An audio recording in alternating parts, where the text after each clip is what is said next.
The world is currently transitioning from IC engine vehicles to electric vehicles.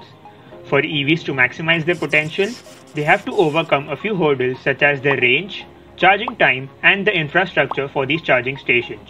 A survey conducted in the United States of America as of October 10 concluded that the Tesla Model 3 Long Range 2020 edition had the minimum EPA energy consumption of 228 Wh per mile, beating competitors Hyundai Ioniq and Chevrolet Bolt by fine margins.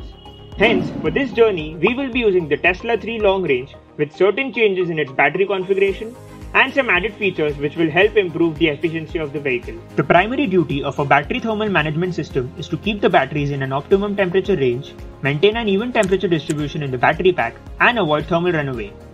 The direct liquid cooling provides a much larger area of contact between the batteries and 3M Novex 774 engineered fluid.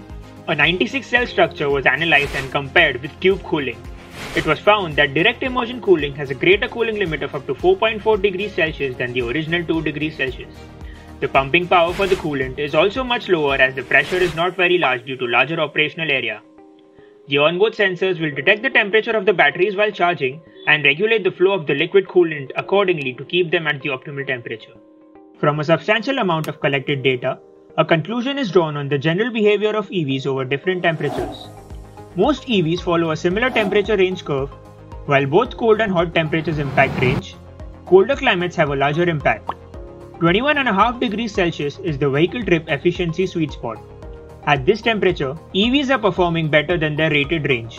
However, if you deviate from this temperature, the loss of range is apparent. The BMS of the vehicle will play a vital role in maintaining the efficiency of the EV.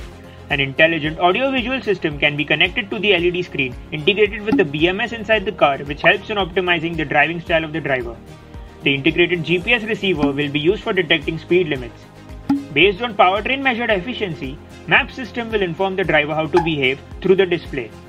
The real-time data such as speed, battery current and temperature will be acquired from the controller and BMS to inform the driver about the nearby charging stations and the minimum charging required to reach the next stop. The state of charge or SOC is based on the open circuit voltage. If there are errors while measuring the open circuit voltage, there will be errors in SOC measurements. Also, the battery performance is degraded if wrong measurements for the SOC are considered for the battery. The imbalanced cell voltage causes overcharge or over-discharge and decreases the total storage capacity and total battery life cycle.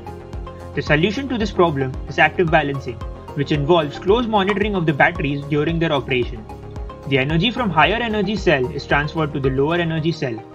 This process saves energy dumped in the heatsink. This cell equalization can handle the presence of degraded module during vehicle's operation. However, there is a considerable amount of SOC loss during equalization. This loss can be minimized by using supercapacitors. Heating the cabin air is much less efficient than heating your seat and steering wheel, which transfers heat to your body via conduction. Heating or cooling the air cabin is not required, which saves up to 25% of the battery. Thus, the above factors make it possible to safely assume 115% of the rated range under given temperatures, as the consumption factors have been greatly reduced. The following graphic shows the route suggested for the vehicle to complete its journey. The journey will start from Wat Arun in Bangkok, and the next location will be Khon Kaen. This stop will have a slow charging rate due to its population of 140,000 people. From Khon Kaen, we move to Laksao, which also has a slow charging rate due to its population of 63,000 people. The next stop onwards, however, we have some respite from these slow charging rates. The next stop is Hanoi with a population of 50 million. From Hanoi, we move to Nanning, which has a population of 3.4 million. The next recharging stop is Guilin with a population of 1.1 million.